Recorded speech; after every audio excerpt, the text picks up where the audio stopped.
Yes, of course. But just to follow up very quickly, just be clear, you're not calling all of his base xenophobic and racist, right? Well, I mean, he is feeding to something. Ilhan Omar is furious, and she's making it known.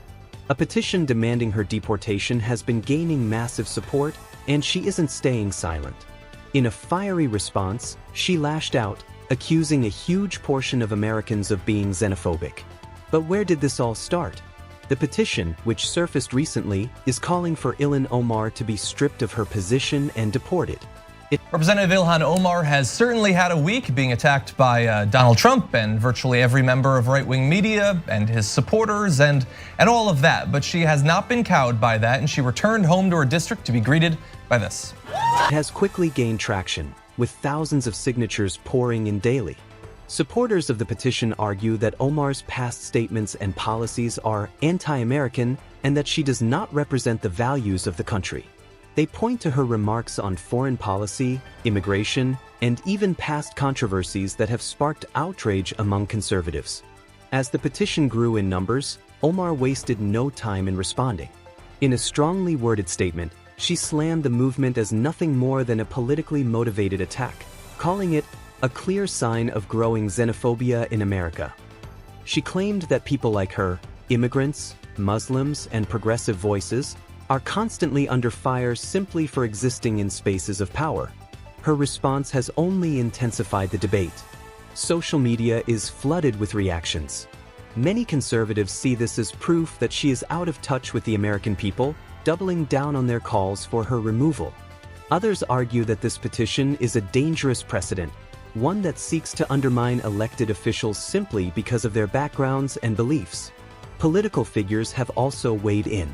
Some have stood by Omar, condemning the petition as a racist attack designed to silence minority voices in government. Meanwhile, others believe— Follow up with something else, because we recently had one of your Republican colleagues, Brandon Gill, on the show. He said that America would be better off if you were arrested and deported. He also said that there was audio of you advising what he said are illegal immigrants here from Somalia on how to evade ICE detection. Just want to follow up with this post that you had on X. You said that Congresswoman Ilhan Omar, U.S. citizen, should be deported to her home country of Somalia. Omar became a naturalized citizen at 17. Why did you do that? Well, listen, my colleague Ilhan Omar, she is an American citizen. She is a member of the House of Representatives. I didn't call for her to be deported, but I did say that America would be better off were she deported. I think that there is a serious problem, particularly given after the past 4 years of open borders, of Democrats facilitating the invasion of our country by illegal aliens. My colleague Ilhan Omar was advising illegal alien Somalis on how to evade ICE detection. That is as un-American as you can possibly get. It's unbecoming of a congressperson. What evidence? And I absolutely where are think you that getting it is that from disgusting. specifically? Where are you getting that from specifically? We have the audio of her doing that. But do you think that interview? She is a duly elected member of Congress. She has a duty constituents to uphold put her the in values office and customs of America, you're not to represent foreign illegal aliens who shouldn't be here to begin with. And I think that raises serious questions. She is helping people understand what the laws are. But listen. That raises serious. To whom is she most loyal? Illegal aliens, Somalis, or American citizens? She's representing her constituents. Very legitimate question. As a member of Congress. Congressman Brandon Gill, I really appreciate your time. I appreciate this conversation. I think it's really important. So do I. And I think our viewers appreciate it as well. Thank you so much, Congressman, and look forward to— I believe that this is a reflection of how divided the country has become. They claim that Omar's own words and actions have fueled this backlash, and that she must face the consequences. The big question now is, will this petition lead to any real action? Is this just another wave of political drama? Or could there actually be consequences for Ilhan Omar? One thing is clear, she's not backing down, and neither are the people calling for her removal. What do you think? Is this petition justified, or is it an attack on democracy? Let us know in the comments. But this isn't the first time Ilhan Omar has faced backlash. Over the years, she has been at the center of multiple controversies, whether it was her comments about U.S. foreign policy, her criticism of Israel, or her stance on immigration. Her critics argue that she continuously pushes narratives that don't align with American values. Yet, despite all the criticism, Omar has remained defiant. She's not just pushing back against this petition, she's using it as fuel to rally her base. In a recent speech, she doubled down, calling the petition part of a larger effort to silence immigrant voices in politics. She insists that her presence in Congress is proof that America is changing, and that those who resist that change are simply afraid of progress. Her supporters agree. They see this entire controversy as nothing more than a desperate attempt by right-wing groups to get rid of a strong, outspoken woman of color in power. Many Democrats and progressive activists have come to her defense, saying that these attacks are politically... I want you to respond to that. Yeah, I mean, again, these are people who have really stopped caring about our institutions, really stopped caring about our Constitution. We know that folks who are here, whether they are documented or undocumented, we know whether you are a permanent resident or you are a citizen, you have constitutional rights. And it is really important for people to know those rights. I know that it is red meat for his base that are xenophobic and racist to say to them that I am going to find a way to arrest and deport a member of Congress who he thinks is doing something wrong when I am doing the right thing in trying to make sure everybody that is within my constituency has the resources and the information that they need. And she was democratically elected by members, by the people in her district. Yes, of course. But just to follow up very quickly, just be clear, you're not calling all of his base xenophobic and racist, right? Well, I mean, he is feeding to something. He has a petition out. He's getting donations. That's what this is all about. He knows he can't deport me. There is no grounds for my arrest. So this information is only being put out there by him for a reason, and that reason is because he has a base that feeds off of that.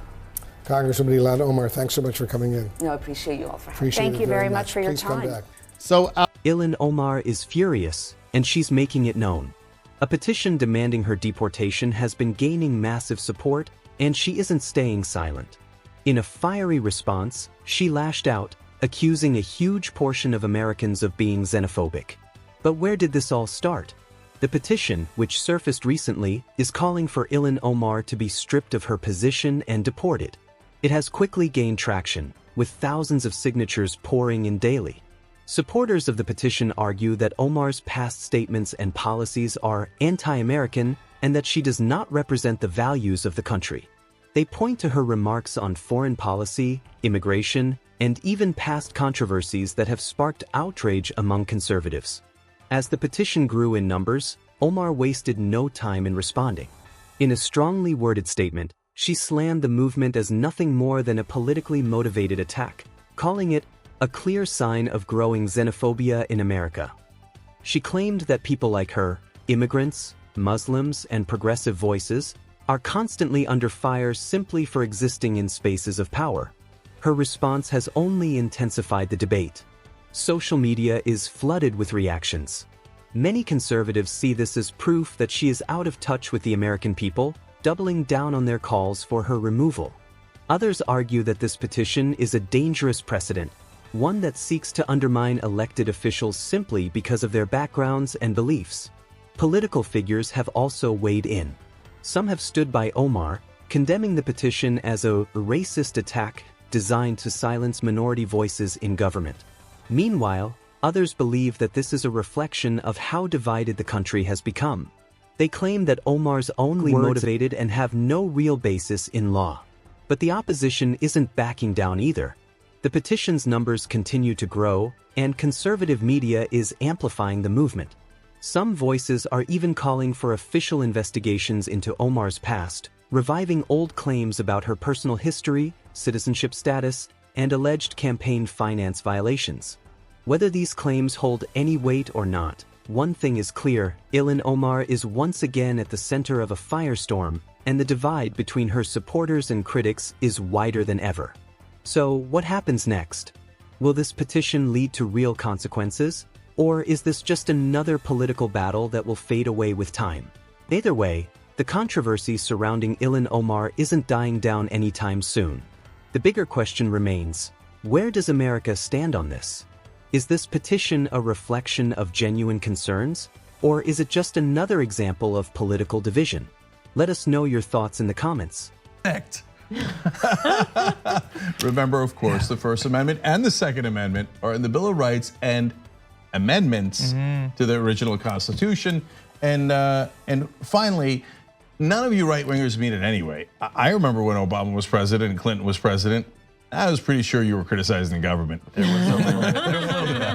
So let's briefly go to Representative Omar addressing the crowd that you saw. You're back! We are going to continue to be a nightmare to this president. Because his policies are a nightmare to us. And we are not deterred. We are not frightened. We are ready. I love that. Yeah, me too. I love that she didn't go with the standard Democratic thing of like, well, he attacked me viciously, so I will give a very mild-mannered response, right? Yeah. No, she's like, no, we're going to kick his ass. Yeah. Okay, hell yeah, right? But she does it in a political way as opposed to, oh, you know, maybe he's a threat to the country and somebody should do something about it, right? Now, if we know anything about Trump, though, it's that if a person of color criticizes him, or if a woman criticizes him, or God help us, if a woman of color criticizes him, he loses his mind. And indeed, it did not take long with him tweeting, "It's amazing how the fake news media became crazed over the chant, 'Send her back' by a packed arena, a record crowd in the great state of North Carolina." He's unbelievable. He's totally calm and accepting of the most vile, like more and more lies, blah, blah, blah. Mainstream media, blah, blah, blah. It is a sick partnership, so pathetic to watch. They even covered a tiny staged crowd as they greeted all capitalized, foul-mouthed Omar in Minnesota. He can't take it. No. He can't take that there were people who like her and who cheered her arrival in the district. And as we've told you and proven 1,000 times over on the show, all right-wing critiques are projections of what they actually think. So remember the first press conference Donald Trump did in announcing his presidency back in 2015? It was all staged. He paid actors to show up. That was proven unquestionably. They paid him about $50 a pop. So he has no real, at the time, he has real fans now. At the time, he had no real fans. He had to pay people, he had to beg people, pay people to come to his press conference and to try to appear popular. So he assumes whenever there's a crowd, oh, they must be scam artists like me. So I bet, oh yeah, that's a staged crowd. Yeah. No, it's not, it's real constituents who actually wanted to support her because of your vicious attacks against her. Yeah, and so I also, like with that you saw a little bit of it in the first tweet that we saw you there, but yesterday, Donald Trump distanced himself from the chant.